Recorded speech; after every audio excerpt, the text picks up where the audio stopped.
అంటే అక్కడ గెలిచిన ఎమ్మెల్యేలు మా ఎమ్మెల్యే బలం చూసుకున్నది ఈ మాటలు చెప్తా ఉన్నారు. మేమే అటుపోతే మీ పరిస్థితి ఏదని ఇటు వచ్చినారు. ఉన్నటువంటి క్లిష్ట పరిస్థితులు మేము వారు స్వాగతం పలికినాము.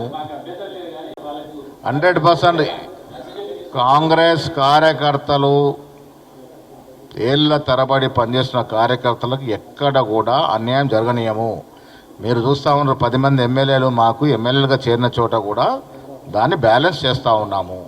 పాత కొత్త కలయికతోనే ముందుకు పోతా ఉన్నాము. డెఫినెట్ జెండా మోసినోడికే మొదటి ఫలం ఉంటుంది. జెండా మోసినోడికే ఫస్ట్ ఫలితం దక్కుతుంది. ఇప్పుడు బుజ్జు గారు ఆదిలాబాద్ జిల్లాలో గెలిచిన ఏకైక ఎమ్మెల్యే, ఆదివాసుల కోసం పోరాడి తన సత్తా తాటుకుని ఎమ్మెల్యే గెలిచినారు. వారికి అభినందన తెలుపుతారు. చేరుతారు కొంచెం సమయం, సంవత్సరం నిన్ననే కంప్లీట్ చేసుకున్నాం. ఈ పాలన పట్ల చూసి ఆకర్షణ వాళ్ళు చాలామంది ఉన్నారు. మేమేదో ఆషామాషిగా చెప్పట్లేదు.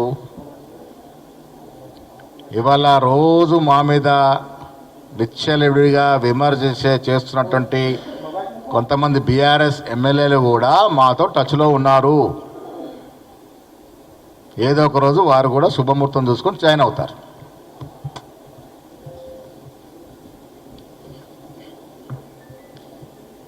ఈరోజు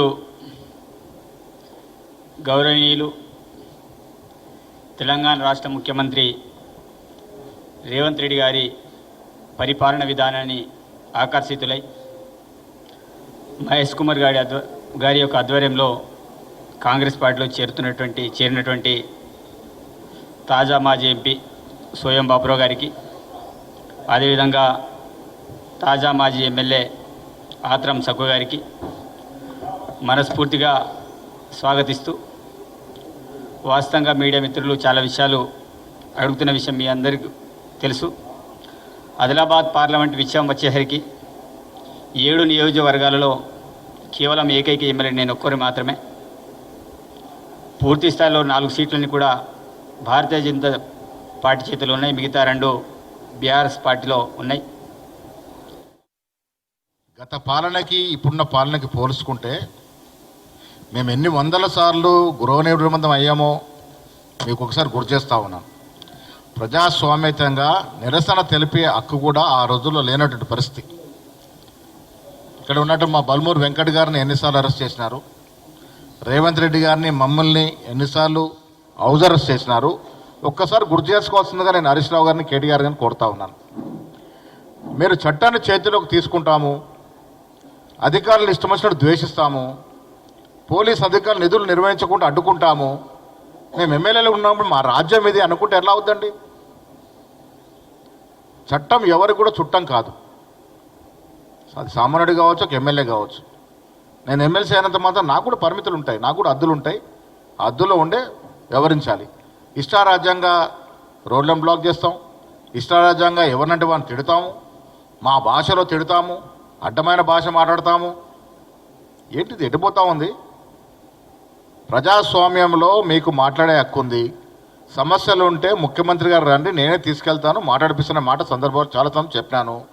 ఇది కాకుండా మీకు మీరు లీడర్షిప్ ఎదగాలని విచ్చలవిడిగా మాట్లాడమే కాకుండా అధికారులను అడ్డుకోవడం, ఇష్టారాజ్యంగా చేస్తారంటే చట్టం తన పని తను చేసుకుంటూ పోతుంది. చట్టానికి ఎవరు కూడా చుట్టాలు కారు. అది హరీష్ రావు కావచ్చు, అది కౌశిక్ రెడ్డి కావచ్చు. తప్పు చేస్తే చర్యలు ఉంటాయి. నిరసన తెలిపే హక్కు కాంగ్రెస్ పార్టీ ఎప్పుడో ఇచ్చింది. మీరు ప్రజాస్వామ్య పద్ధతిలో నిరసన ఎక్కడన్నా ఎప్పుడన్నా తెలపచ్చు. ఇది బీఆర్ఎస్ పాలన కాదు, ఇది ప్రజాస్వామ్యం నమ్ముకున్న కాంగ్రెస్ పాలన ఇది. కానీ మీరు చట్టాన్ని చేతుల్లోకి తీసుకుంటామంటే మాత్రం ఎవరిని కూడా ఉపేక్షించదు ఉండదు. దేనికోసం హరీష్ రావు పోయి నానా యాగి చేయాల్సి వచ్చింది అక్కడ? కౌశిక్ రెడ్డి గారు నేను వాడిన భాష ఏంటి? కేసీఆర్ గారు ఎక్కడున్నారు? మీరు ఇలాంటి అల్లరి మూకల్ని మీరు పద్ధతి ప్రకారం నియంత్రించకుంటే మీ పార్టీ బీఆర్ఎస్ పార్టీ రాష్ట్రంలో నామరూపాలు లేకుండా పోతుంది. ప్రజల అటెన్షన్ కోసం ఏదో మాట్లాడాలి, ప్రజల అటెన్షన్ కోసం విచ్చలవిడిగా అప్రజాస్వామిక అన్పార్లమెంటరీ భాష మాట్లాడాలి. ఈ రకంగా అనుకుంటే ప్రజలు ఉపేక్షించరు. తెలంగాణ ప్రజలు విఘ్నులు అన్నీ గ్రహిస్తూ ఉన్నారు. చట్టరీత్యా మీకు అన్ని వెసులుబాటు ఉన్నప్పుడు కూడా చట్టాన్ని చేతిలోకి తీసుకుంటే ఉపేక్షించేది ఉండదు. Thank you.